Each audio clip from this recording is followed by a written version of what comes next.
Ny eo amin'ny ministeran'ny tanora sy ny fanatanjahantena amin'ny alalan'ny talehan'ny sport fédéraly Ramatoa Rosa Rakotomanga izay mitondra fanazavana ihany koa mahakasika ny asa zany tsampandraraha ao anivon'ny ministeran'ny tanora sy ny fanatanjahantena izany nambarany ary fa dia na tsy nisy nisy aza ny tsy vitofikevitra teo amin'ireo fédération dia sy ny ministera dia nizotra araka ny tokony izy ihany ny asa rehetra tao anatin'ny fair play. Ny azo ambara aloha voalohany aloha dia fisaorana n'ilay fédération rehetrarehetra niezaka mba nanao izay tokony nataony rehetrarehetra teo anivon'ny fédération izay tantanana satria raha ny hita zany dia tena be dia be tokoa ny nanao niezaka ary hita zany tsika fa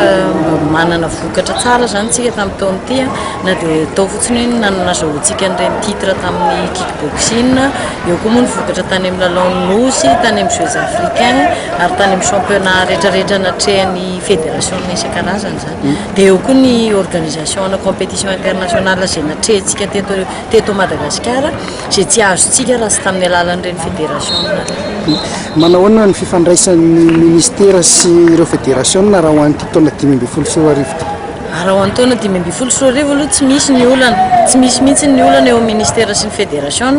fa io ohatran'ny zavatra rehetrarehetra ihany, ohatran'ny zavatra rehetrarehetra hoe mety misy fifandonana kely, misy tsy fitovikevitra indrindrandrindra moa fa tsy hoe fifandonana, mety misy tsy fitovikevitra amin'ny zavatra sasany fa tsy maintsy voavaly izy rehefa misy ny fifanantonana sy fifampiresahana satria izay ny mahasamihafa n'ity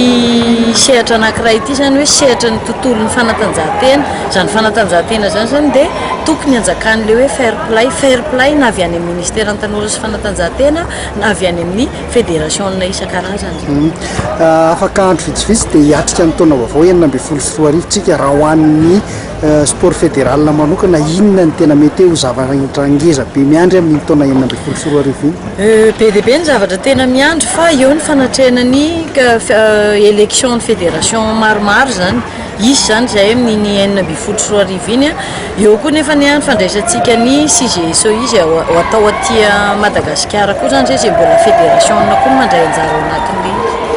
dia manaraka an'izay moa eo koa ny lalaon'ny olympique zany hoe ny jeux olympique izay ho atrehana amin'iny taona 2024 iny izay mbola mariako hatreto fa ny judo zao ny anisany efa nahazo